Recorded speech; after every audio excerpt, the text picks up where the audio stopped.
Assalamualaikum warahmatullahi wabarakatuh.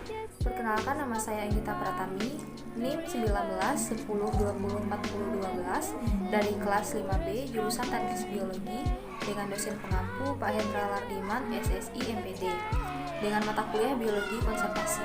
Baiklah, dari mata kuliah Biologi Konservasi, di sini terdapat beberapa materi. Yang pertama yaitu pengantar konsep biodiversitas, kemudian pengertian biodiversitas menurut terminologi. Yang ketiga yaitu nilai strategis sebagai sumber daya, dan yang terakhir yaitu isu kewilayahan atau zonasi. Yang pertama yaitu pengantar konsep biodiversitas. Keanekaragaman hayati atau biodiversitas menurut Society of American Foresters mengacu pada macam dan kelimpahan spesies, komposisi genetiknya, komunitas dan ekosistem, dan bentang alam di mana mereka berada. Dalam pengertian lain, biodiversitas adalah keanekaragaman organisme yang menunjukkan keseluruhan variasi gen, jenis, dan ekosistem pada suatu daerah. Kemudian, pada tingkat keanekaragaman hayati atau biodiversitas, terdapat beberapa macam. Yang pertama yaitu keanekaragaman gen. Gen atau plasma nuktah merupakan substansi kimia yang menentukan sifat keturunan yang terdapat di dalam kromosom. Setiap individu mempunyai kromosom yang membawa sifat menurun atau gen, dan terdapat di dalam inti sel. Perbedaan jumlah dan susunan faktor menurun tersebut akan menyebabkan terjadinya keanekaragaman gen. Yang kedua yaitu keanekaragaman spesies. Spesies atau jenis memiliki pengertian individu yang mempunyai persamaan secara morfologis, anatomis, dan fisiologis yang mampu saling kawin dengan sesamanya yang menghasilkan keturunan yang fertil atau subur untuk melanjutkan generasinya. Kemudian yang terakhir yaitu konservasi ekosistem. Dunia yang beraneka ragam ini dapat dikelompokkan menjadi berbagai tipe ekosistem, mulai dari puncak pegunungan hingga dasar lautan, dari kutub hingga daerah tropis. Ekosistem yang paling kaya keragaman hayatinya yaitu hutan hujan tropis. Kemudian yang kedua yaitu pengertian biodiversitas menurut terminologi.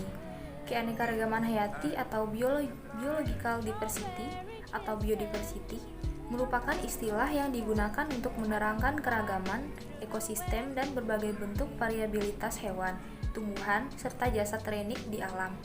Kemudian yang ketiga yaitu nilai strategis sebagai sumber daya. Terdapat beberapa nilai, yaitu yang pertama, nilai ekologi.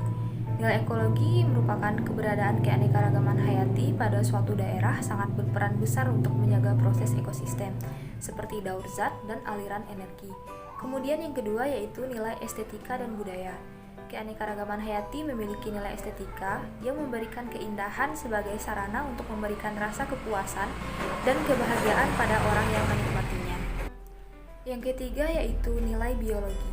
Kebutuhan pangan, sandang, obat-obatan, bahan bangunan, dan oksigen hampir 100% berkat jasa keanekaragaman hayati. Yang keempat, nilai pendidikan.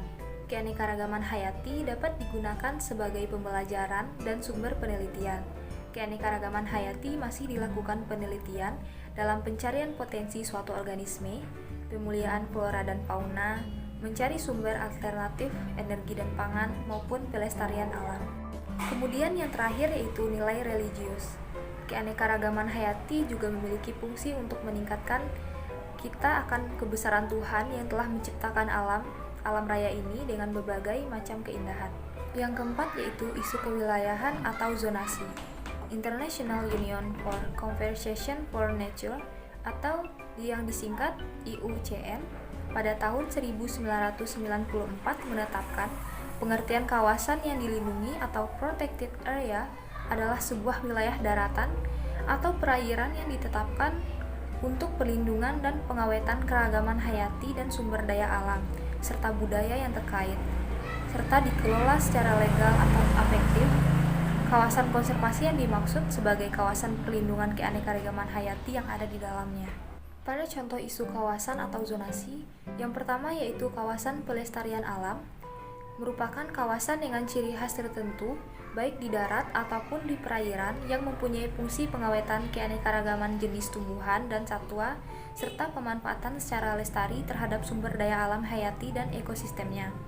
Contohnya yaitu taman nasional, taman hutan raya, taman wisata alam.